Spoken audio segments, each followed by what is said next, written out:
बोले चिंतामणि पार्श्वनाथ भगवान की, वर्तमान शासन नायक भगवान महावीर स्वामी की, संत श्रोमणी आचार्य भगवान विद्यासागर जी महाराज की, परम पूज्य प्रमाणिक संत महामना मुनिराज प्रमासागर जी महाराज की जय जय जय।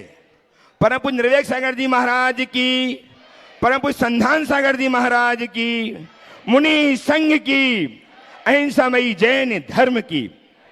भव्यजनों, जीवन के वे क्षण अनुपम हुआ करते हैं जब हम किसी महासाधु के समक्ष बैठ करके उनकी देशना को सुनकर अपने जीवन में उतारने का सत प्रयास करने के भाव से विराजते हैं। आज भी आपका बड़े सौभाग्य है, जबकि आप विराजमान हैं गुणायतन प्रणेता, संघ का समाधान भावना योग प्रवर्तक, महाश्रमण गुरुदेव प्रमासागर जी महाराज के समक्ष, जो जगत विख्यात हैं, जिनकी सुमधुर वाणी को सुन करके आप हम सब अपने जीवन की दैनंदिनी को परिवर्तित करके एक ऊर्जा प्राप्त करते हैं। और साथ ही वे सारे लोग जो अपने घरों में बैठ करके पारस चैनल, जनवाणी चैनल एवं प्रमाणिक चैनल के माध्यम से अपने जीवन को धन्य कर रहे हैं, उन सबका, आप सबका मैं अभिनंदन करता हुआ आप सबको संबद्ध करने जा रहा हूं गुरु चरणों से, जिनका आशीष प्राप्त करके हम अपने जीवन को धन्य करेंगे। मैं चाहता हूं कि हम सब गुरु आशीष प्राप्त करें, उसके बाद उनसे जुड़ें। मेरे साथ उच्चारिएगा, नमोस्तु महर्षि, नमोस्तु महर्षि, नमोस्तु महर्षि। गुणायतन प्रणेता जो अनुपम कृति जिनके प्रेरणा से बनने जा रही है, उससे आज संबद्ध हुए हैं ट्रस्टी के रूप में श्रीमान बाबूलाल जी की मोदी की स्मृति में श्रीमान विमल जी मोदी, अंजू रुचि मोदी, प्रियंक जैन, पद्मनाभ नगर भोपाल, बहुत सम्मान के साथ उन्हें आमंत्रित कर रहा हूं। वे आए, गुरुदेव चरणों में नमन अर्पित करके आशीर्वाद प्राप्त करें। उनका सम्मान करने के लिए श्रीमान डॉक्टर सुभाष जी जखेरिया साहब, गुणायतन श्रोमणी संरक्षक, एवं सुनील जी पटेल साहब, ट्रस्टी गुणायतन भोपाल, आ जाए शीघ्र से सम्मान करने के लिए। पूरा परिवार आ जाए, डॉक्टर साहब आए, सुनील जी पटेल साहब आ जाए। सुनील जी पटेल साहब नहीं है, सुनील जी पटेल पहुंचिए, आप जाइए वहां, और आपकी तालियां लगातार बजती रही। सम्मान इनकी उदारता का सम्मान है, अनुमोदना करके आप सम्मान में सहभागी बन सकते हैं।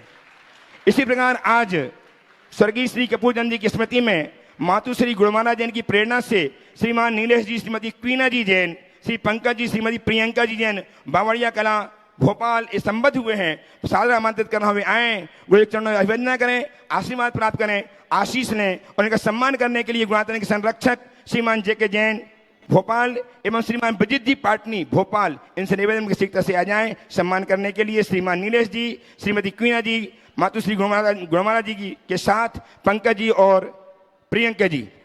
आज इसी क्रम में इंजीनियर सनत कुमार जी जैन, सुनीता जी जैन, स्वस्ति श्री राजा, आयुषी जैन सतना मध्य प्रदेश से यहाँ भोपाल में आकर गुणायतन संबद्ध हो रहे हैं। बहुत बहुत इनकी उदारता की अनुमोदना करता हूँ, आमंत्रित करके आए, गुरु चरणों की अभिवंदना करें, आशीर्वाद प्राप्त करें। इनका सम्मान करने के लिए डॉक्टर जितेंद्र जी जैन, डॉक्टर जितेंद्र जैन, जेके जैन साहब एवं विजित जी पाटनी आए सम्मान करने के लिए। इंजीनियर साहब के परिवार के इंजीनियर साहब आइए, इंजीनियर सनत कुमार जी जैन परिवार सतना, इनका सम्मान करने के लिए डॉक्टर श्रीमान जेके जैन साहब संरक्षक गुणायतन एवं श्रीमान विजित जी पाटनी भोपाल। आपकी करताल ध्वनि लगातार होती रहे इस भाव के साथ कि वह दिन कब आए जब आप भी ट्रस्टी गुणायतन ट्रस्टी बनकर के अपने जीवन को धन्य कर पाएं, ऐसे ही इस मंच के माध्यम से इस गरिमा को प्राप्त कर सकें।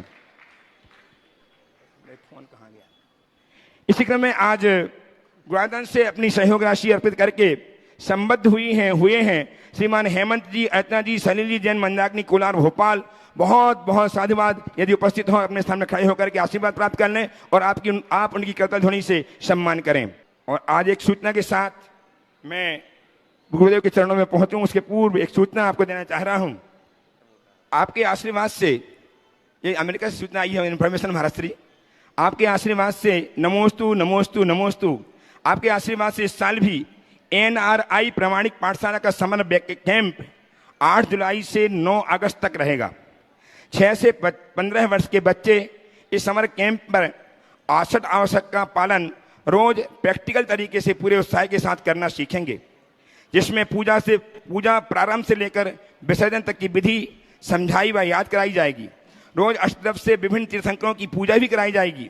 एनिमेटेड वीडियोज और क्रिएटिव एक्टिविटीज से नियम लेना व उसका पालन करना सिखाएंगे। शुद्ध स्वास्थ्यवर्धक भोजन के लिए कुकिंग भी सिखाई जाएगी। भावना योग, जर्नल राइटिंग भी होगी। दान व योगदान के लिए भी विभिन्न एक्टिविटीज दी जाएंगी, वृक्षारोपण भी कराया जाएगा। साथ ही 4 गुरुवार को अंतर मंत्र जंतर छू क्रैश कोर्स भी कराया जाएगा। 3 से 6 साल के बच्चों के लिए भी समर कैंप में विभिन्न क्रिएटिव एक्टिविटीज से धर्म सिखाया जाएगा। इसके अलावा स्तुति भी याद कराई जाएगी। एडल्ट के लिए भी एक और क्लास शांति पथ प्रदर्शन गुरुवार 28 जून से कर रहे हैं। इसके अलावा 6 ढाला जैन धर्म और दर्शन जैन तत्व विद्या सुचारू रूप से संचालित हो रही है। गुरुदेव, आपका आशीर्वाद चाहते हुए निवेदन करते हैं कि आप आशीर्वाद प्रदान करके हमारी NRI पाठशाला के लिए आशीर्वाद प्रदान करें और प्रेरणा दें। नमोस्तु महश्री, नमोस्तु महश्री, नमोस्तु। बोल दीजिए। चालू करो महाराज जी। ओम। देखिए, अभी सुदर्शन जी ने जो सूचना आपको दी वाकई में बहुत प्रसन्नतादायक है। प्रामाणिक समूह बहुत अच्छा काम कर रहा है और देश विदेश में इससे बच्चों में बहुत अच्छा संस्कार पड़ रहा है, बच्चे लाभान्वित हो रहे हैं। अभी आपने NRI प्रामाणिक पाठशाला की समर कैंप की बात सुनी, क्रैश कोर्स की बात सुनी। पूरे देश में और बाहर बड़े उत्साह के साथ बच्चे ये कार्य कर रहे हैं। मैं आप सबसे कहूँगा आप उनसे संपर्क करें और इसका लाभ लें ताकि बच्चों को खेल खेल में धर्म का ज्ञान दिया जा सके, उन्हें संस्कार दिया जा सके। और इस कार्य में लगे प्रामाणिक समूह के सभी कार्यकर्ताओं को बहुत बहुत आशीर्वाद। अब मैं परम पूज्य मुनिराज संधान सागर जी महाराज के चरणों में आपकी ओर से, अपनी ओर से, सभा की ओर से नमन अर्पित करते हुए निवेदन कर रहा हूँ। महाराज श्री, इस कार्यक्रम को गति प्रदान करके हमारी शंकाओं का समाधान प्रदान कराने में कारण बनिएगा। नमोस्तु महश्री, नमोस्तु, नमोस्तु। बोलो। आज अपनी इस संकट समाधान के सत्र के पूर्व पूज्य महाराज श्री जी के दर्शनार्थ सिद्ध क्षेत्र 52 गजा की कमेटी यहाँ पर मैं देख रहा हूँ बैठे हुए हैं। एक साथ सभी लोग खड़े हो जाएंगे और पूज्य श्री जी को नमोस्तु निवेदित करते हुए आशीर्वाद प्राप्त कर लेंगे और एक प्रश्न वे रखेंगे पूज्य महाराज श्री चरणों में और अपनी बात भी कि महाराज इस बार फिर से हमको चातुर्मास मिल जाए, ऐसी भावना के साथ वो लोग बहुत आए हैं, बीच बीच में और भी आए, अभी भी अपनी भावनाएं लेके आए हैं। एक प्रश्न विनोद जी जो अध्यक्ष है, अशोक जी विनोद जी दोषी 52 गजा के अध्यक्ष है, वे अपना प्रश्न भी रख रहे हैं और निवेदन भी। जैसा इकट्ठे हो जाओ। हाँ, एक साथ कर दें। हाँ। 52 गजा के लिए राज प्रकाश जी आपसे निवेदन करेंगे। आचार्य भगवंत विद्यासागर जी महाराज की जय, परम पूज्य प्रमाण सागर जी महाराज की जय, निर्वेक सागर जी महाराज की जय, संधान सागर जी महाराज की जय, मुनि संघ की जय, 52 गजा वाले बड़े बाबा की जय। गुरुदेव, 2019 की यादें, स्मरण और वो मधुर क्षण और धार्मिक क्षण और सात्विक क्षण हम सबके दिल से, हम सबके स्मृति से हमेशा हमेशा कायम हो गए हैं। गुरुदेव, 2 सिद्धर्षि का विधान जिसके पूरे देश में गूंज रही, महामस्तकाभिषेक जिसकी पूरे देश में गूंज रही और ऐतिहासिक चतुर्मास आपके सानिध्य में 52 गजा में हुआ। इसके अलावा गुरुदेव, एक विकास की नई गाथा 52 गजा में लिखी गई जो 52 गजा के इतिहास में स्वर्णिम अक्षरों में लिखे जाने लायक है। पर गुरुदेव, हमें विश्वास था कि तीसरा सिद्धर्षि का विधान 52 गजा में होगा। ऐसा कहते हैं कि 3 सिद्धर्षि का विधान होना चाहिए। हमें पूरी उम्मीद थी कि तीसरा सिद्धर्षि का विधान होगा। निमाड़ वालों को उम्मीद थी कि उनके गाँव में भी आपकी पदरज पड़ेगी और उससे वो लाभान्वित होंगे। पर अचानक नियमावर में आचार्य श्री के कोई आदेश हुआ या क्या हुआ, आप बिना बताए जैसे जाते हैं, हमें बिना बताए निकल गए। गुरुदेव, हम सब आज फिर उम्मीदों में हैं। हमें फिर विश्वास है अपने अंतर्मन में, हमें अपने कर्मों पे कुछ उम्मीद जमी है कि पुनः हम आपको आमंत्रित करने आए हैं, निमंत्रित करने आए हैं, निवेदन करने आए, अनुग्रह करने आए हैं कि 52 गजा में आप 2024 का चतुर्मास करें। एक सिद्धर्षि का विधान बाकी बचा गुरुदेव, उसके लिए भी आशीर्वाद प्रदान करें और महामस्तकाभिषेक भी आपके सानिध्य में हो। इसी बात के लिए पूरा 52 गजा ट्रस्ट आपके सम्मुख विनती, हाथ जोड़ से विनती कर रहा है।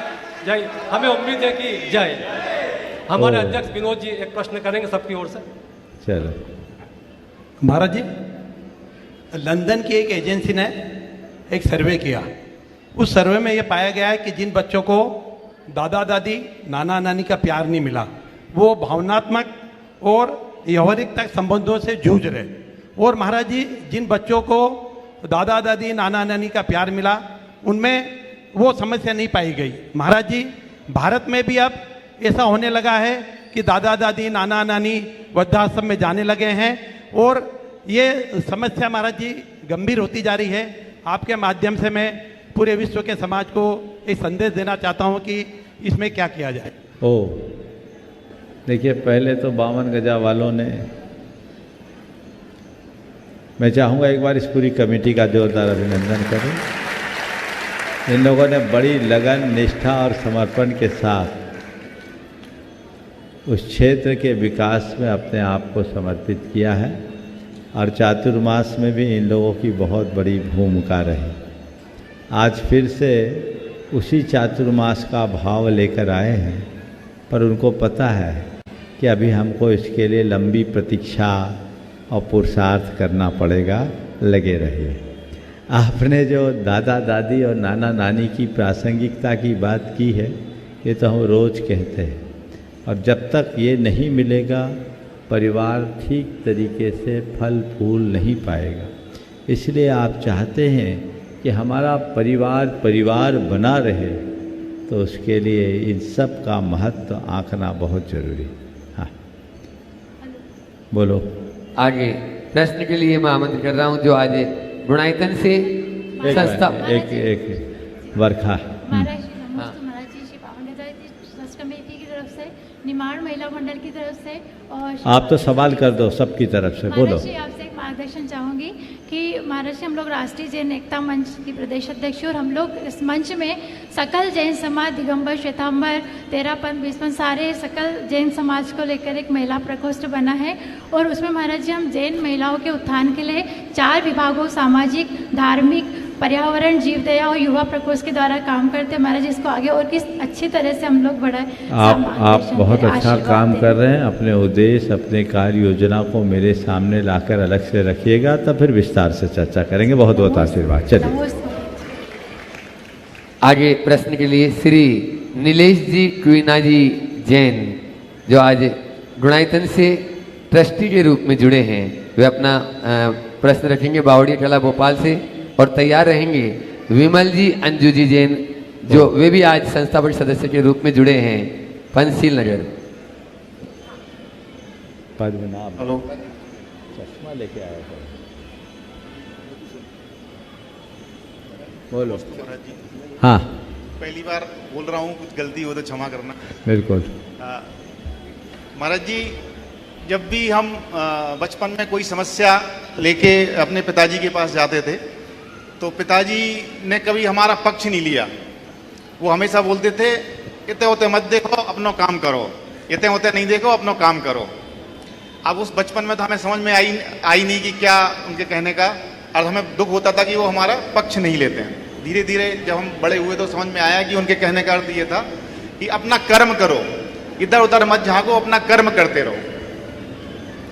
अब महाराज जी सौभाग्य से किसी कारणवश मुझे बावड़िया कला जैन मंदिर के प्लानिंग का और बचे हुए कार्य का एग्जीक्यूशन करने और प्लानिंग करने का सौभाग्य प्राप्त हुआ। तो प्लानिंग करते टाइम पूरा मंदिर हमने अपने जहन में उतार लिया। और एक जो हमने जिससे प्लानिंग कराई थी, एक मुसलमान भाई थे हमारे, तो हमने उनको बोला कि हम पैर धोते हैं, तो उन्होंने हमें वुजू करने की जगह बना दी वहाँ पे। तो हमने उनको बता के पूरा वो मंदिर का पूरा डिजाइन तैयार किया। अब जब निर्माण कार्य में कुछ असाधारण चीजें हुई हमारे, यानी ऐसी चीजें जो बचपन से हमने कभी देखी नहीं है, हमने ऐसा महसूस किया कि कुछ असाधारण चीजें हमारे साथ हो रही हैं। कभी कोई भी निर्माण कार्य में जब समस्या होती थी तो थोड़ा संक्षेप में कर लो। निर्माण कार्य में कोई समस्या होती तो अपने आप कोई निमित्त बन के आ जाता था कि ये ऐसा नहीं ऐसा होगा, ऐसा नहीं ऐसा होगा, और कोई समस्याएं अपने आप खत्म होती जाती थी धीरे धीरे धीरे। महाराज जी अब प्रश्न मेरा ये है महाराज जी कि ये मेरा एक ये भ्रम है या ये महाराज जी ये भ्रम है मेरा या ये सत्य है? मैंने कभी अपने जीवन में महसूस नहीं किया ऐसा। पहले तो मैं चाहूँगा एक बार इस परिवार का जोरदार अभिनंदन करें। और आज ये गुणायतन से भी संबद्ध हुए हैं। इनके भ्राता आ गए हैं। डॉक्टर जितेंद्र को बुला लीजिए, इनका सम्मान करेंगे। आ जाइए। और आज पूरा परिवार इकट्ठा हो गया है।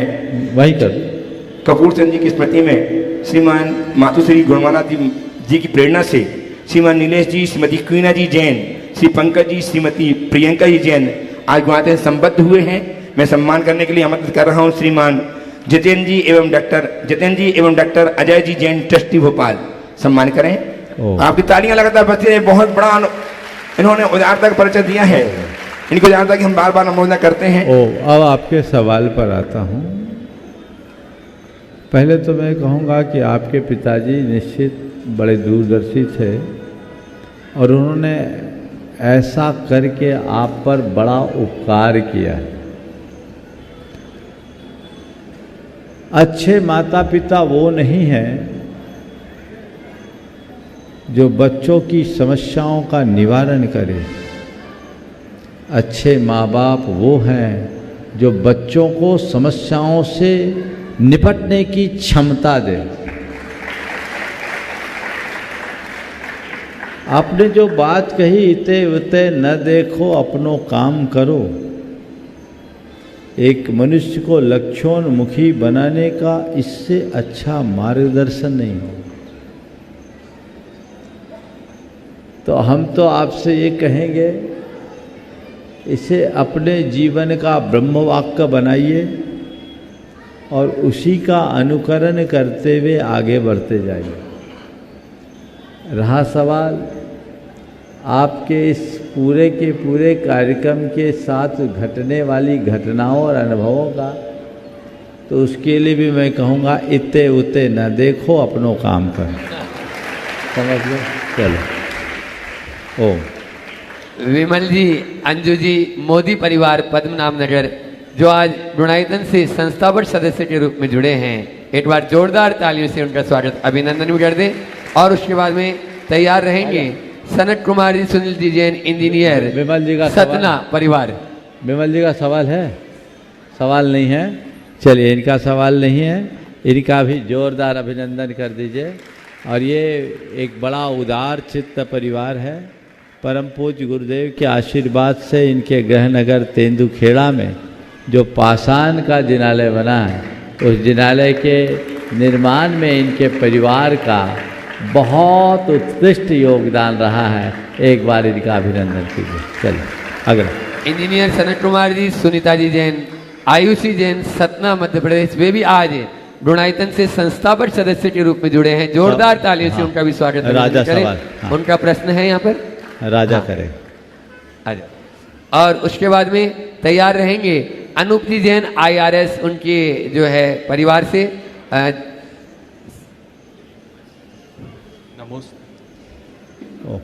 नमोस्तु महाराज। महाराज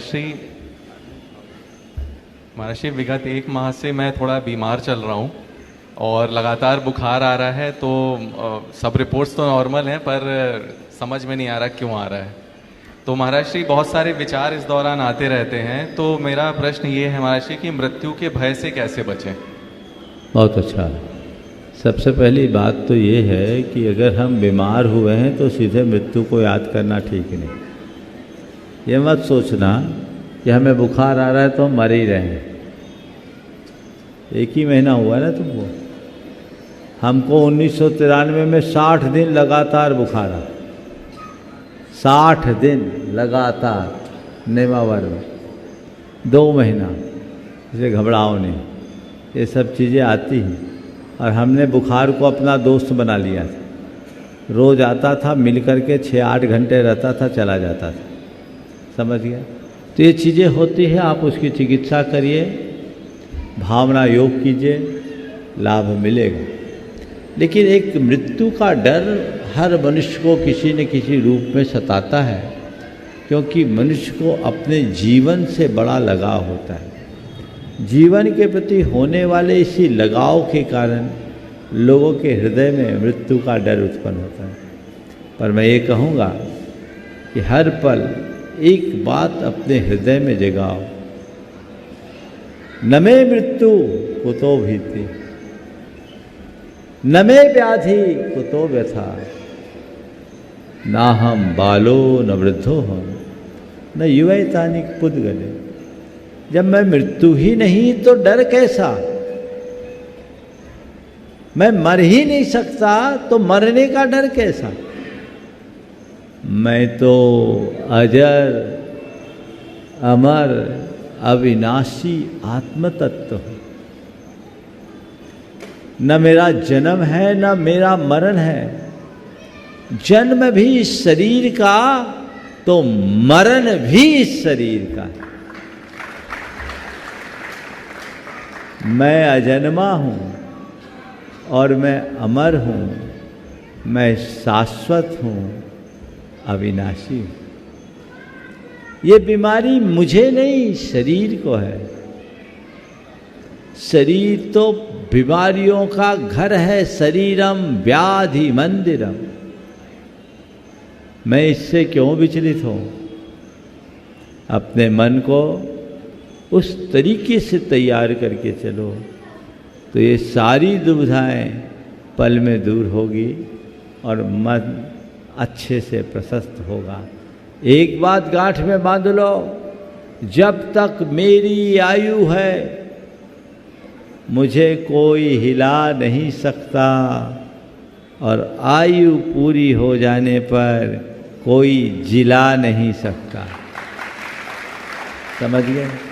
संयोग। अपने आप को अंदर से स्ट्रांग बनाओ। समझ गए? तुम तो ऐसे भी रेंजर हो, जंगलों में घूमना पड़ता है। अभी भी मेरे ख्याल से वहीं होगे, है ना? बांधवगढ़ अभयारण्य के रेंजर है, तो टाइगर्स के सामने जाने वाले को भी कम से कम टाइगर की तरह फौलादी तो बनना चाहिए। समझ गए? इसलिए घबराओ नहीं, हिम्मत रखो। नमस्ते। अनूप जी जैन IRS, अनुभव जी जैन, और प्रश्न उनके परिवार से रेसु जैन दलपतपुर, वे भी प्रश्न अनुपस्थित है। चलिए अगला नाम है रेसु जैन दलपतपुर। हाँ। नमोस्तु गुरुदेव, समस्त मुनिराजों को नमोस्तु। गुरुदेव, अक्सर इंटरव्यू में प्रश्न किया जाता है कि संथारा या संलेखना आत्महत्या है, तो इस प्रश्न को हम जानते हैं कि आत्महत्या नहीं है, पर कैसे उनको उत्तर दें और अपने प्रश्न का अपने उत्तर से सहमत करें? देखिए, जहाँ कहीं भी ऐसा सवाल किया जाए कि संलेखना या संथारा आत्महत्या है, तो उनसे कहें कि नहीं, संलेखना आत्महत्या नहीं, जैन साधना का प्राण है। संलेखना और आत्महत्या में जमीन आसमान का अंतर है। 4 मोटा अंतर बता रहा हूँ, नोट कर लेना, और जहाँ कहीं मौका आए बता देना। सबसे पहला अंतर है कि आत्महत्या मरने की इच्छा से की जाती है, जबकि संलेखना या संथारा जीवन मरण से ऊपर उठने के लिए की जाती है। आत्महत्या, दूसरी बात, आत्महत्या जीवन की किसी भी अवस्था में की जाती है, जबकि संलेखना मरण के अनिवार्य और अपरिहार्य होने पर ली जाती। आत्महत्या घोर हताशा, निराशा, तीव्र मानसिक असंतुलन और कसाय से प्रेरित होकर की जाती, जबकि संलेखना परम उत्साह, क्षमता और सजगता के साथ ली जाती। आत्महत्या में आत्महंता एक झटके में अपना प्राणांत करता है, जबकि संलेखना या संथारा करने वाला क्रमशः धीरे धीरे अपनी जीवन यात्रा को पूरी करता है। समझ गए? आत्महत्या करने वाला शरीर के विनाश को ही स्वविनाश मानकर करता है, जबकि संलेखना शरीर की नश्वरता और आत्मा की अमरता को जानकर की जाती है। इसलिए इन दोनों में जमीन आसमान का अंतर है। डॉक्टर जितेंद्र जी जैन नेहरू नगर अपना प्रश्न पूज्य महाराज के चरणों में रखें और उसके नेहरू बाद नगर नहीं, जवाहर नगर। हाँ, जवाहर चोट, हाँ नगर चौक ठीक है डॉक्टर। जवाहर चोट और उसके बाद में कामना जी जैन अहिंसा बिहार। तैयार रहेंगे? त्रय मुनिराजों के चरणों में बारंबार नमस्कार, नमोस्तु भगवान। आज मेरा प्रश्न सम्यक दर्शन का जो एक अंग है स्थितिकरण, उससे संबंधित है।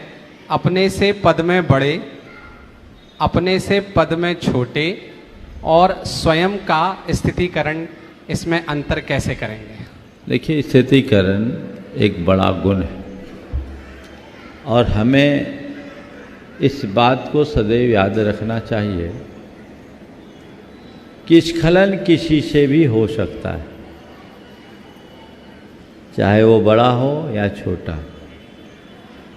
पर एक सच्चा धर्मात्मा किसी को गिरता देखता है तो उसके मन में बड़ी तड़फ होती है। वो उसे हर प्रकार के संभव उपायों से संभालने की चेष्टा करता है, गिरते को गिराता नहीं। पर ऐसा वही कर सकता है जिसके हृदय में धर्म और धर्मी के प्रति प्रेम हो। अगर मन में प्रेम होगा तो हर संभव उपायों से सामने वाले का सहारा बनेगा, संबल देगा। अब रहा सवाल छोटे का बड़े का स्थितिकरण हम कैसे करें, तो जो खुद स्थिर है वही दूसरों का स्थितिकरण कर पाएगा। समझ गए? एक बार एक चींटी बहुत तेज गति से भाग रही थी। उसकी सहेली ने उसे टोक कर पूछा, अरे बहन इतनी तेजी में किधर, कहाँ जा रही हो? बोले खून देने। खून देने किसको? बोले पता नहीं, अभी एक्सीडेंट हुआ, हाथी घायल पड़ा है। अब कोई चींटी हाथी को खून देने के लिए उत्साहित हो तो उसके लिए हम क्या कहें? जिसके पास खुद एक कतरा खून नहीं, वो हाथी को खून देने चले। जो खुद धर्म में स्थिर नहीं, वो धर्मी को क्या स्थिरता प्रदान करेंगे? तो भाई पहले अपनी स्थिति को समझो। तुम खुद में स्थिर रहो तभी किसी का स्थितिकरण कर सकते हो। और एक बात याद रखना, स्थितिकरण भी उपगूहन की पृष्ठभूमि में होता है। ढिंढोरा पीट कर आप किसी के दोषों का सुधार नहीं कर सकते। किसी के दोषों का शमन और संशोधन तभी हो सकता है जब आपके हृदय में उपगूहन का भी भाव हो। आज आपने सवाल किया, मैं 2 उदाहरण रखता हूं।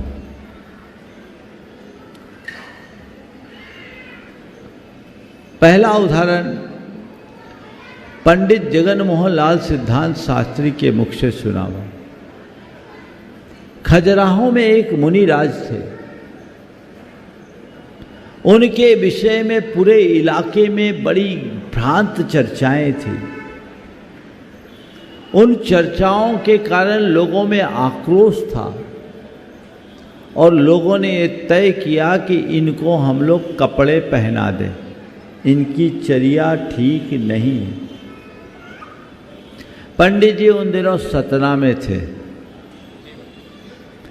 84-85 के आसपास की बात है, उससे आगे पीछे हो गई। ये घटना मुझे पंडित जी ने स्वयं ने सुनाई। वे सीधे अपने पुत्र सिद्धार्थ जी के साथ सतना से खजुराहो पहुँचे। वहाँ लोगों का बड़ा जमावड़ा था। जैसे वे पहुँचे, महाराज पंडित जी से सब ने एक साथ कहना शुरू कर दिया, ये ठीक साधु नहीं है, कुसाधु है। दिन भर शरीर में पानी डालते रहते, नहाते रहते, घास पर लेट जाते, ये है वो है, तमाम बातें लोगों ने करना शुरू किया। पंडित जी ने सबकी बात को धैर्यपूर्वक सुनी और कहा कि आप सबकी बातें मैंने सुनी, पर मेरे एक सवाल का उत्तर दीजिए। आप में से किसी ने कभी जाकर उन महाराज से पूछा क्या कि महाराज आप ऐसा क्यों करते हो? हम क्यों पूछेंगे, कोई साधु है क्या? ऐसे साधु को तो हम नमस्कार भी नहीं करते, हम जा ही नहीं सकते। पंडित जी ने कहा ठहरो, मैं महाराज से मिलकर आता हूँ और जब तक मैं लौट कर ना आऊँ आप लोग कुछ भी नहीं करोगे। पंडित जी का व्यक्तित्व प्रभावी था। वे गए, महाराज को प्रणाम किए और प्रणाम करने के बाद उन्होंने कहा महाराज आप कैसे हो, आपको क्या तकलीफ है? आपके बारे में जो सुना है सुनकर अच्छा नहीं लगता। पंडित जी की बात सुनते ही महाराज की आंखों से आंसू की धार टप टप बहने लगी और उन्होंने कहा पंडित जी साहब मैं क्या करूं, मुझे खुद बड़ी तकलीफ और ग्लानि होती है, लेकिन क्या करूं, मेरे शरीर में तीव्र दाह होता है, ऐसा लगता है कि अंदर आग सी लग गई है। पिछले 3 दिनों से मेरा आहार भी नहीं हुआ, निरंतराय अंतराय हुए। शरीर में दाह होती है तो उस दाह को न सह पाने के कारण मैं कमंडल का जल अपने शरीर में डालता हूँ। वो ख़त्म हो जाने पर, गर्मी बहुत है, मैं रात में घास पर लेटता हूँ ताकि कुछ राहत मिले। मैं क्या करूँ?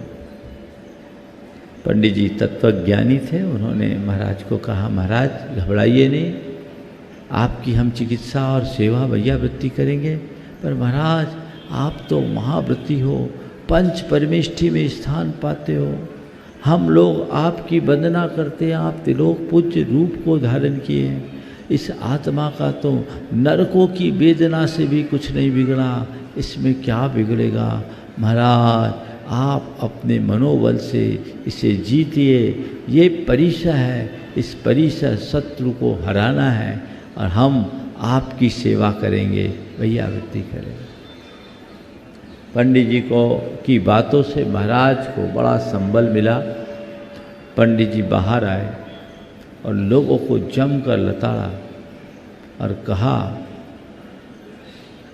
कि साधु की सेवा वैयावृत्ति करना क्या श्रावक का धर्म नहीं? साधु के बीमार होने पर चिकित्सा कराना क्या साधु का धर्म नहीं? क्या साधु के आहार विहार की व्यवस्था करना साधु का श्रावक का धर्म नहीं? तुम लोग कपड़ा पहनाने चले आए, ध्यान रखना कई जन्मों का तप फलता है तब कोई कपड़ा उतार पाता है। कपड़ा पहनना और पहनाना बहुत सरल है, उतारना बहुत कठिन। फिर वे खुद कुछ दिन वहाँ रुके और कटनी के एक वैद्य राज जी थे, रघुवर दास जी, उनको बुलाया, उनकी चिकित्सा कराई, वो पूरी तरह स्वस्थ हो गए और आगे बढ़ गए। यह है स्थितिकरण छोटे के द्वारा बड़े का। और एक दूसरा उदाहरण बता, वाराणसी में, काशी में एक मुनिराज ने संलेखना धारण कर ली। संलेखना धारण की और उन्होंने गुरु के अभाव में संलेखना धारण की और सब प्रकार के आहार पानी का एक साथ त्याग कर दिया। सब प्रकार के आहार पानी का त्याग कर दिया। उम्मीद थी कि 2-4 दिन में निपट जाएंगे, लंबे खिंच गए। उनको वेदना सताने लगी, दाह होने लगी।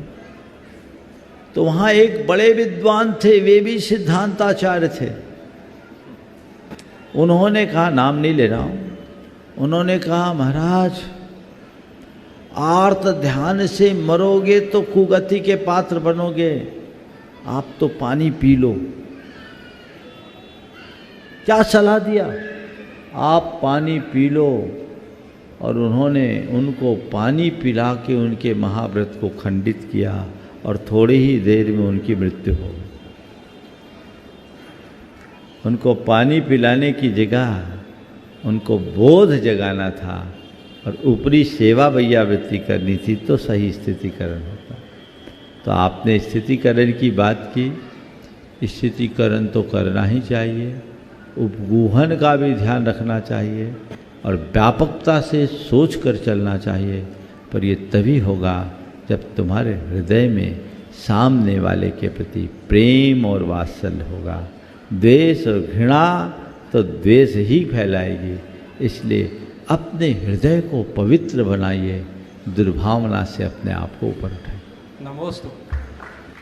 कामना जी जैन अहिंसा विहार अपना प्रश्न रख रही है और उसके बाद में अपने बीच में जितेंद्र जी जैन जो CEO है, नेहा जैन, जितेंद्र जी जैन यहाँ पर उपस्थित हैं। आपका एक बहुत ही यानी जो है ना, नेहा जी जो है अपनी कला के द्वारा सुंदर सुंदर आचार्य भगवान के और गुरुवरों के चित्र बनाती है। आज पूज्य गुरुवर का बहुत ही सुंदर चित्र बनाकर अपने हाथों से लेके आई है। मैं चाहूँगा कि सबके सामने उसका यहाँ पर अनावरण भी करें और सबको बताएं जिन जो UPSC का एग्जाम भी दी लेकिन उधर न जाके और फिर कला की ओर उन्होंने अपना मुख मोड़ा। तो आज देखो इस कला का उपयोग कितना अच्छा कर रही है और हर मंदिर में अपना चित्र पहुंचा रही है। ये जितेंद्र जी जैन, नेहा जी जैन तैयार रहेंगे अनावरण के लिए। चित्र अनावरण के लिए डॉक्टर सुभाष जी जकरिया और प्रेमचंद जी प्रेमी शिरोमणि संरक्षक, दोनों ही शिरोमणि संरक्षक के गुणायत हैं, आ जाएंगे उनके साथ में ही। नहीं हुआ, आप बोलो, कामना जी बोलो, समय बहुत कम बचा है, फास्ट करेंगे। अहिंसा विहार पाठशाला की तरफ से गुरुवर के चरणों में बारंबार नमोस्तु। महाराज जी, प्रामाणिक पाठशाला के माध्यम से हमारी बहनें देश विदेश में बहुत अच्छा प्रयास कर रही हैं, सराहनीय प्रयास बच्चों को संस्कारित करने का। उसी श्रृंखला में मुझे भी NRI बच्चों को समर कैंप में भक्तांबर जी सिखाने का मौका मिला, सौभाग्य मिला। और मैंने देखा कि वहाँ के बच्चे, फॉरेन के बच्चे यहाँ के बच्चों में से ज़्यादा उत्साह रहता है सीखने का और बहुत अच्छे से उन्होंने सीखा भक्तांबर जी, मुझे बहुत अच्छा लगा। महाराज जी, मैं पाठशाला की तरफ से आपसे बोलना चाहती हूँ कि प्रामाणिक पाठशाला तो बच्चों को संस्कारित कर रही है। हमारे देश में और हमारे भोपाल में भी जगह जगह पाठशालाएं चलाती हैं बहनें, और उनको भी आपकी तरफ से ऐसे उत्साह भरे, प्रोत्साहन भरे आशीष वचन मिले कि वो इसी तरह बच्चों को संस्कारित करती रहें और अपने कार्य में कभी भी निराश ना हो, कैसी भी परिस्थिति आए वो अपने कार्य को लगन से करते देखिए, बहुत अच्छी बात आपने की है। निश्चित जो भी पाठशाला पढ़ाने का काम कर रहे हैं वे अपनी पीढ़ियों को सुरक्षित रखने का महद अनुष्ठान कर रहे हैं। मेरा सभी को आशीर्वाद है। लेकिन मैं इतना उनसे ज़रूर कहूँगा कि हम अपनी पाठशाला को समय के अनुरूप बदलें। आज प्रामाणिक पाठशाला की सफलता का रहस्य केवल ये है कि वो आज के हिसाब से कर रहे हैं। इसलिए सभी लोग जो भी पाठशालाओं से जुड़े हैं वे अपनी पाठशाला को अपग्रेड करें, अपडेट करें और प्रामाणिक पाठशाला से अगर संबद्ध हो जाए तो सोने में सुगंध वाली बात होगी और बहुत अच्छा होगा। प्रामाणिक समूह की पूरी टीम आपके सहयोग के लिए तत्पर रहेगी। और आज डॉक्टर जितेंद्र जैन और उनकी श्रीमती जी ने, नेहा, ये भी एक क्रिएशन की तरफ दृष्टि है। वो PSC के लिए दी, इंटरव्यू तक गई, सिलेक्शन नहीं हुआ, बोले अब मैं अपनी कला को अभिव्यक्त करूँगी और आगे बढ़ूँ। तो ये एक दिशा है। व्यक्ति को कभी किसी भी क्षेत्र में जाए हारना नहीं चाहिए, अपने आप को कभी विफल नहीं मानना चाहिए। जिस दिशा में जाओ वहीं सफलता की संभावना है, इसलिए उसका ध्यान रखना चाहिए। बहुत बहुत आशीर्वाद। कोई सवाल है जितेंद्र? बोलो। जितेंद्र जी अपना प्रश्न रखें और उसके बाद में डॉक्टर साहब भी अपना प्रश्न रखेंगे। आपके यहाँ के वरिष्ठ चिकित्सक हैं डॉक्टर सुभाष जी जकरिया, जो शिरोमणि संरक्षक भी बनाए थे। गुरु तरह के चरणों में बारंबार नमोस्तु नमोस्तु नमोस्तु। जैसा कि आपका नाम है, आपके सामने खड़े होने के बाद जीवन की कोई शंकाएं तो रह नहीं जाती हैं गुरुजी, लेकिन फिर भी मैं हमेशा जब भी आपके पास मंच के सामने आता हूं तो बस एक ही शंका लगती है कि हम अपने जीवन को और आगे किस तरीके से अच्छा बढ़ाएं, अच्छे तरीके से बढ़ाएं ताकि हम हमेशा आपके चरणों की सेवा में हमेशा रत रहें और अपना जीवन सफल करें। देखिए, जीवन को आगे किस तरीके से बढ़ाएं। मैं तो एक ही बात कहता हूँ, जो लक्ष्य पकड़ लिया है उसको पकड़ करके बढ़ते जाएं, अपने आप आगे बढ़ जाएंगे, पीछे ना मुड़े, आगे बढ़ने का ये रास्ता। डॉक्टर सुभाष जी जकरिया अपना प्रश्न कर रहे हैं। उसके बाद में श्री अशोक जी मनवाणी संयुक्त संचालक मुख्यमंत्री प्रकोष्ठ और श्री मुकेश जी मोदी संयुक्त संचालक जनसंपर्क भोपाल, ये दोनों यहाँ पर अपने बीच में हैं। आप लोग जोरदार तालियों से उनका स्वागत अभिनंदन करें और वे आगे। नीरे राखिए आंगन कुटी छवाए। तो महाराज जी, हर आदमी की जिंदगी में निंदक की क्या उपयोगिता है?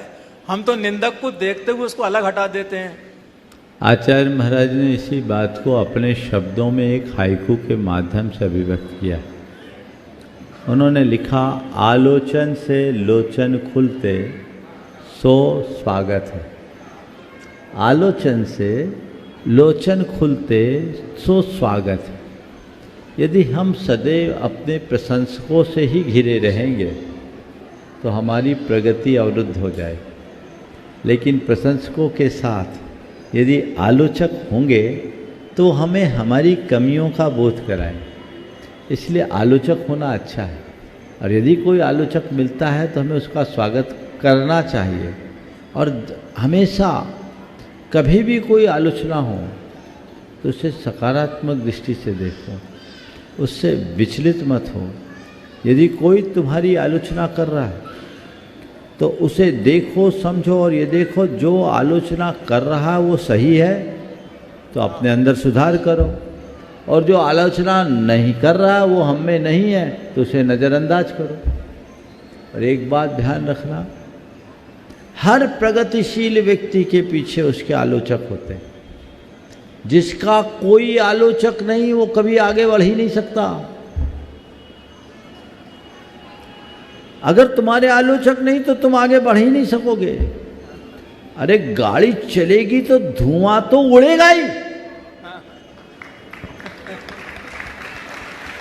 ऐसी कोई गाड़ी नहीं जिसके चलने पर धुआं या धूल ना उड़ी हो।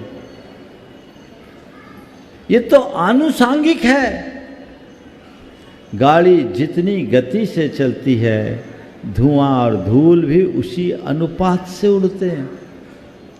पर हमारी दृष्टि गाड़ी की गति और उसकी दिशा पर होना चाहिए, पीछे उड़ने वाली धूल और धुएं पर नहीं, तभी हम आगे बढ़ पाए।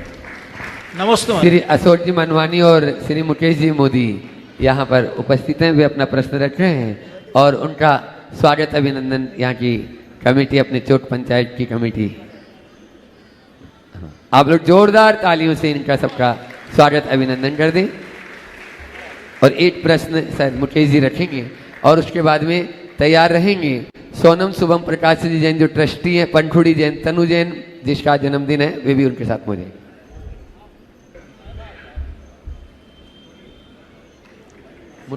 मुकेश जी जैन, मुकेश जी मोदी।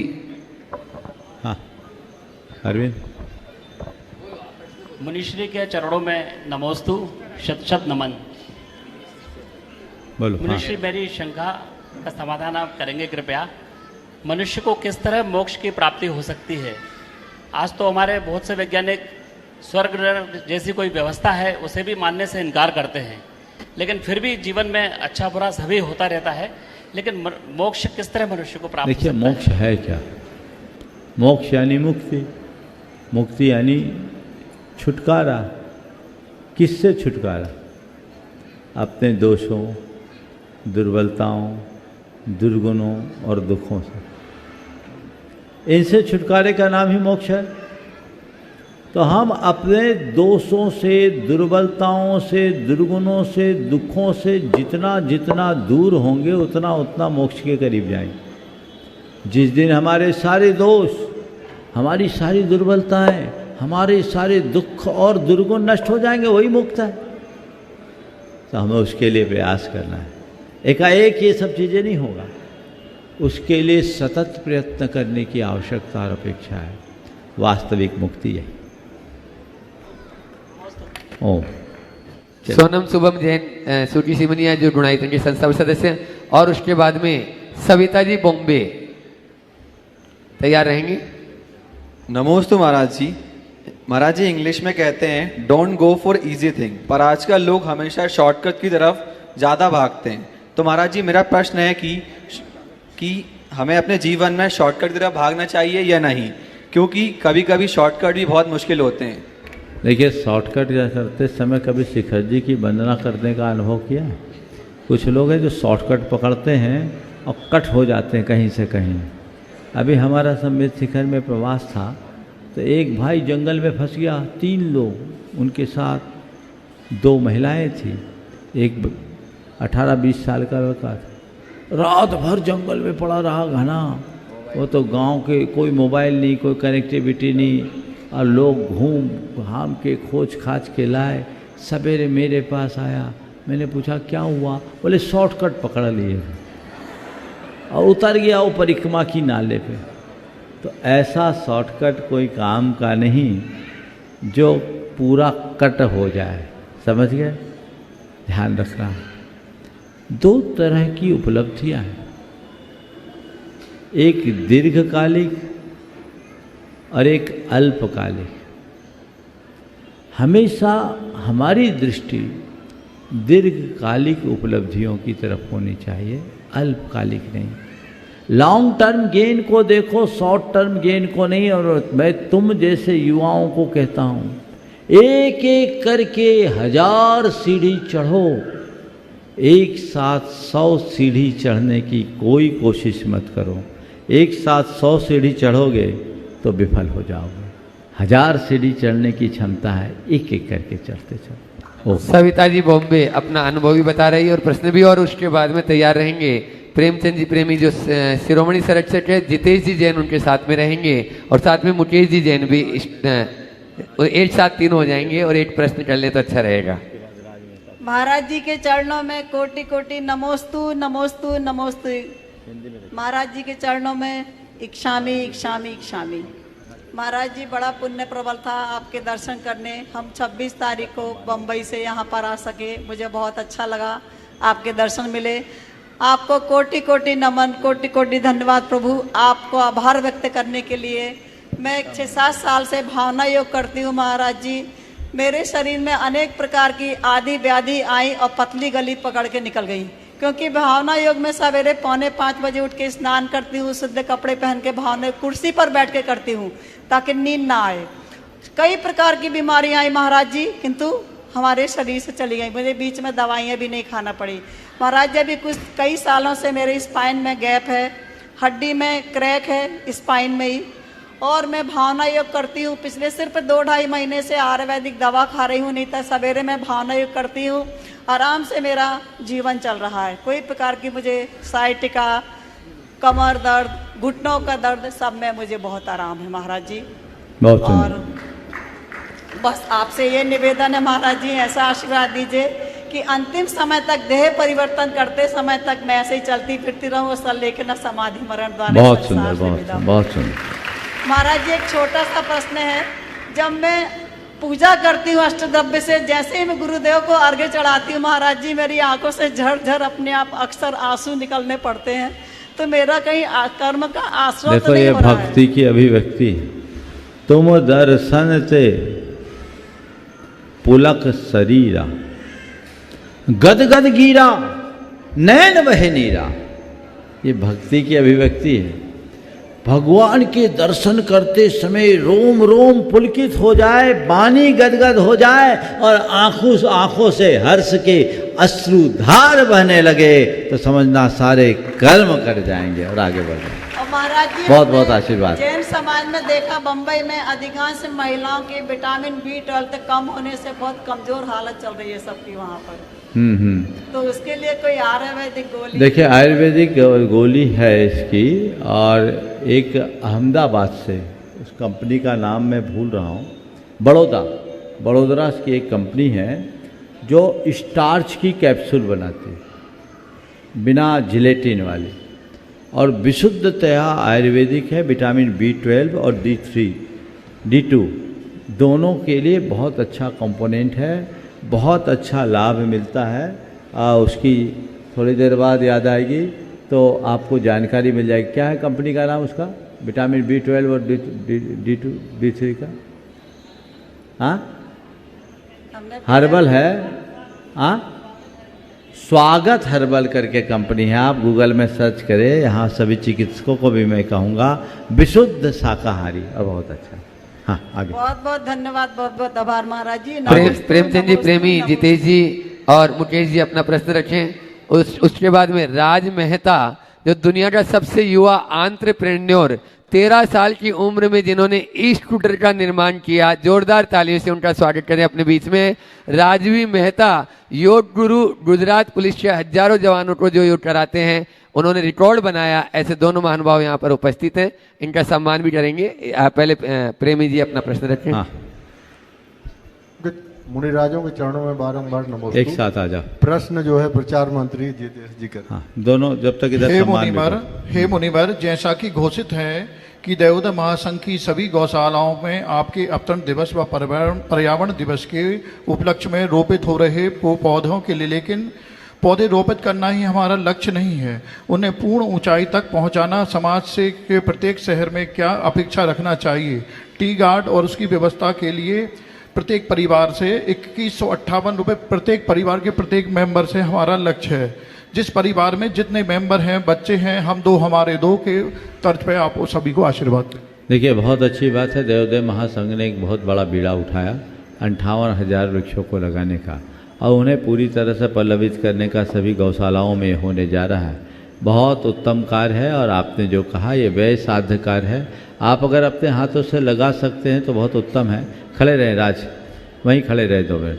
आप अपने हाथों से लगा सके तो बहुत उत्तम है, लेकिन यदि ऐसा नहीं करते तो जो गौशालाओं में पेड़ों को संरक्षण मिल रहा, अपने अपने परिवार के प्रत्येक सदस्य के द्वारा एक एक पेड़ के लिए तो आप जरूर कर सकते हैं, और उस कार्य के लिए देवोदय महासंघ का हाथ मजबूत कर सकते हैं। ये बहुत अच्छा कार्य है और सभी को ऐसा करना चाहिए।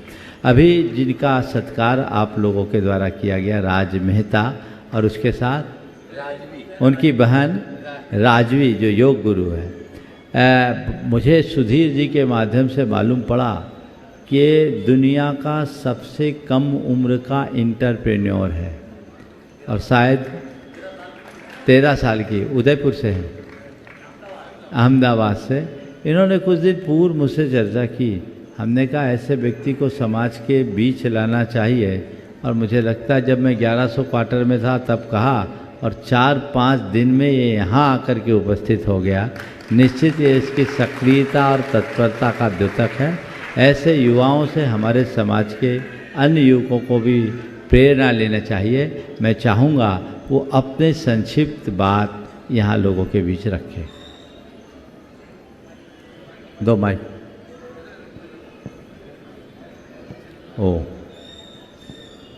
ये हमारे समाज के गौरव है, और आप देखें इनकी प्रोफाइल आप देखेंगे तो आपको पता चलेगा छोटी उम्र में इन्होंने बड़ी ऊंचाई को प्राप्त की है, और लोग भी इनसे प्रेरणा पा सकते हैं। बोलो राज।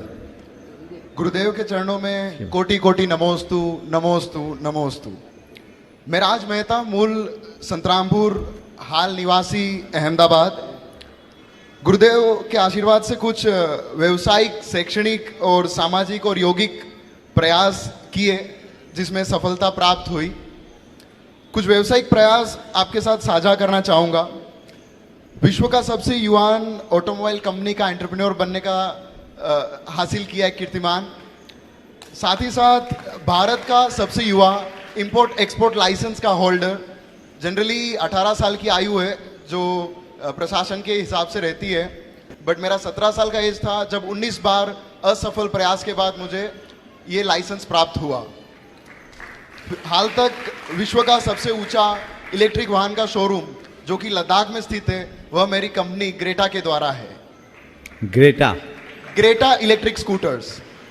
शिक्षा के कुछ प्रयास, मैं बीटेक स्नातक हूँ, गोल्ड मेडल प्राप्त हुआ उसमें, ऑटोमोबाइल इंजीनियरिंग किया। एमबीए जस्ट फिलहाल कंप्लीट किया, मार्केटिंग और फाइनेंस ड्यूअल डिग्री से। मैं एक और प्रयास कर रहा हूँ। धोती हमारा पारंपरिक परिधान है, हम मंदिर में पहनते हैं लेकिन घर आकर चेंज कर लेते हैं। यहाँ तक नई पीढ़ी को धोती बांधने में भी दिक्कत होती है, अब तो रेडीमेड भी आती है। आजकल लोग कहते हैं कि थोड़ा बहुत एडजस्ट करना पड़ता है ज़माने के हिसाब से। मेरा महीने में 3 दिन धोती पहनने का नियम है। बहुत सुंदर। मैं फुल टाइम, मतलब कि मैं कहीं मेरे न्यूज़ के इंटरव्यू में हूँ, मैं कहीं कोर्ट में जा रहा हूँ, मैं ट्रैवल कर रहा हूँ, तो धोती कंपलसरी महीने में 3 दिन कभी ना कभी तो पहनना ही है। ये मिनिमम का नियम है। फिलहाल मेरे एग्जाम्स कंप्लीट हुए, 10 दिन एग्जाम के धोती पहनकर ही मैं देने गया था। साथ ही साथ यह प्रयास आने वाली पीढ़ी और हमारी संस्कृति को बनाए रखने के लिए है। एक बहुत ही नई जानकारी जो मैं अवगत हुआ, गुरुदेव में आपके आशीर्वाद से काफ़ी विदेश प्रवास रहता है। मेरा फिलहाल मलेशिया जाना हुआ था। मलेशिया एक इस्लामिक देश है और वहाँ पर जब एक जैन मंदिर दिखे तो एक अलग ही अनुभूति होती गर्व की। और गुरुदेव की प्रेरणा से वहाँ पर अनुपम भाई एक अच्छा सा मंदिर का स्थापना किए। गुरुदेव द्वारा अभिमंत्रित मूर्ति प्रतिमा पार्श्वनाथ भगवान की वहाँ पर विराजमान है, उनके दर्शन लाभ लिए। साथ ही साथ गुरुदेव से एक निवेदन है कि हम लोग साल में कोई एक ऐसा दिवस जरूर मनाएं कि जहाँ पे हम लोग कार्यस्थल पे या अपने शैक्षणिक संस्थान में या कहीं पर भी हम सामाजिक जीवन में जाए, साल में एक दिन पूरा धोती पहनकर हम जाए, प्रवास करें वहाँ पे। इससे हमारी संस्कृति की भी प्रभावना होगी। और मैं फिलहाल जब मलेशिया जाना हुआ तो हेतु यह था, वहाँ पे यूनाइटेड नेशंस की एक मीटिंग थी और वहाँ पे मैंने भारत का प्रतिनिधित्व किया था और वहाँ पर धोती पहन करके 20 देशों के लोग थे, युगांडा के प्राइम मिनिस्टर भी वहाँ पे थे और 3 मिनट का मैंने एक जैनत्व पे वक्तव्य भी दिया था। बहुत सुंदर। गुरुदेव को नमोस्तु नमोस्तु नमोस्तु। देखिए, अभी आपने इनकी बात सुनी और इसको सुनकर आपने इस बात को भली भांति समझ लिया होगा कि छोटे कद वाले इस युवा ने कितनी ऊंचाई का स्पर्श किया। हम लोगों को प्रेरणा लेनी चाहिए। और सबसे अच्छी बात ये है कि प्रायः व्यावसायिक जगत या अन्य जगत में आगे बढ़कर सफलता पाने वाले लोग अपने आप को आधुनिक साबित करने की होड़ में पूरी तरह से परंपरागत मूल्यों को गौण कर देते हैं। मुझे बेहद प्रसन्नता है कि इनकी भाषा में विशुद्ध हिंदी है और भूषा में भारत है। जिसकी भाषा, जिसकी भूषा, जिसका भोजन भारतीय होगा, उसकी भावना भी भारतीय बनेगी। जो बात आपने अभी रखी प्रेरणाप्रद है, सभी को इसका ध्यान रखना चाहिए। मेरे पास पहली बार आए हो और मैं दोनों भाई बहन को आशीर्वाद देता हूँ। अभी बैठकर चर्चा करेंगे और मैं चाहूँगा एक दिन के शंका समाधान का पूरा सत्र तुम्हारे साथ हो।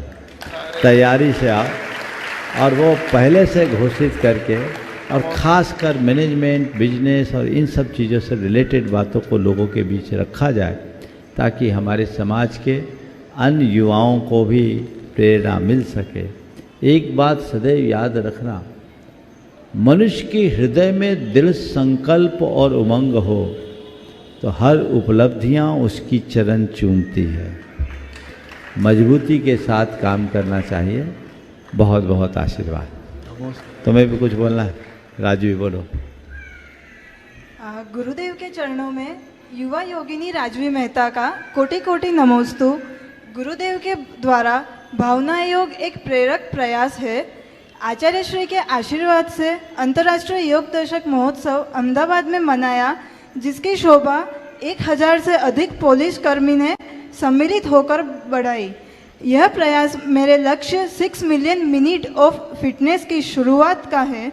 मेरा लक्ष्य है योग युक्त भारत, रोग मुक्त भारत। योग हमें जीवन जीने की दिशा देता है। आप मार्गदर्शन दें कैसे युवा इस योग को अपना करियर बनाए और इस दुनिया को स्वस्थ बनाए। बहुत सुंदर। योग युक्त भारत, रोग मुक्त भारत। आपने पूछा युवा, योग को अपने जीवन का लक्ष्य कैसे बनाएं और आगे बढ़ाएं। देखिए, बहुत अच्छी बात है, हमें युवाओं को जीवन शैली के बारे में बताना ज़रूरी है। और आजकल जो हम आए दिन दुर्घटनाएं देखते हैं, युवाओं को भी अचानक मरते देखते हैं और बीमारियों से ग्रसित देखते हैं, तो हमें लोगों के अंदर एक प्रकार की अवेयरनेस जगाने की ज़रूरत है। यदि युवाओं के मन में हम इस तरह की जागरूकता लाएंगे तो उनके अंदर योग के प्रति लगाव जरूर बढ़ेगा। और अगर इसके साथ भावना योग को जोड़ दें तो स्ट्रेस मैनेजमेंट को बहुत अच्छे से कर पाएंगे, उनके अंदर होने वाले उतार चढ़ाव को उसमें रोक पाएंगे और उन्हें संभाल पाएंगे। तो हमें युवाओं को नए तरीके से छोड़ना है। मैं आपसे चाहूँगा आप खुद भावना योग को पहले अपने प्रैक्टिस में लाएं और उसे प्रैक्टिस में लाकर और लोगों को प्रेरणा दें। तो ये एक ऐसा अभिनव प्रयोग होगा कि हर कोई इसे अपना सकता है। योग के साथ यदि भावना योग को जोड़ा जाए तो इसके असाधारण लाभ है। आए दिन लोग अपने अनुभवों को हम सबके बीच रखते हैं, हम उसका लाभ लें और लोगों के अंदर जागरूकता का शंखनाद करें। बहुत बहुत आशीर्वाद। हाँ, रजनी जैन जो अरविंद सुपारी जी की बहन है, गुना से अपने बीच में है, वे अपना प्रश्न जल्दी से रखें। और उसके बाद में मेधा डोवड़िया भोपाल जो प्रमाणित समूह से जुड़ी हुई है, मेधा डोवड़िया। महाराज जी के चरणों में बारंबार नमस्तु। इच्छा छिमला जी के चरणों में इच्छामी इच्छामी। महाराज जी, आपके आहार के समय में इतनी भीड़ हो जाती है, चूँकि आहार दान हम आहार दानदाताओं का पूर्ण संचय का कारण है, लेकिन उसमें जो आपको असुविधा होती है उससे हम आहार दाताओं को क्या प्रभाव पड़ता है? हम इस आहार दान की भीड़ को अपना 23वां परिचय मानते हैं। 22 तो शास्त्र में, ये 23वां है। अब आप लोगों की भक्ति है, अब हम क्या करें, झेलना पड़ता है। अनुमोदना करके भी काम चलाया जा सकता है। भावना है, लेकिन इसमें अगर विवेक हो तो बहुत कुछ अच्छा हो सकता है। अभी शिखर जी में आपको आहार दान देने का सौभाग्य। हाँ, अब वो तो रोज का है। 5, 7 की 10 की टीम लगती है तब आप लोगों पर कंट्रोल हो पाता है। थोड़ा सा स्व अनुशासन, पंक्तिबद्ध करे, 4-4 आदमी एक ग्रास में हाथ लगा दे और काम कर ले तो आप लोगों की भावनाओं की पूर्ति हो सकती है। धक्का मुक्की से बचना चाहिए और नियंत्रण पूर्ण रखना चाहिए। इस प्रकार आज के इस सत्र को परम पूज्य गुरुदेव के चरणों में नमन अर्पित करते हुए यहीं पर विराम। बोलिए परम पूज्य आचार्य गुरुवत्स श्री। हाँ, कल सुबह का प्रवचन यहीं होगा। हाँ, क्या बोल रहे हैं? अरे भैया, प्रवचन तो सुनो। प्रवचन के बाद जो होता वो तो पहले लगा हुआ, हमसे क्यों बुलवा रहे हो? प्रवचन यहीं होगा और कल का शंका समाधान कहाँ होगा? कल का शंका समाधान यदि यहाँ होगा तो दिन के 2:30 बजे से होगा और 2:30 बजे के बाद जो होगा वो आप सब ने समझ लिया होगा। अपने बीच में प्रदीप जी खंडवा, प्रदीप जी कासलीवाल 2 सरपंच को खंडवा से लेकर आए हैं, वो यहाँ पर उपस्थित हो जाएं और आशीर्वाद ले लें पूज्य महाराज श्री जी से। बोलिए पूज्य प्रमाण श्री महाराज की।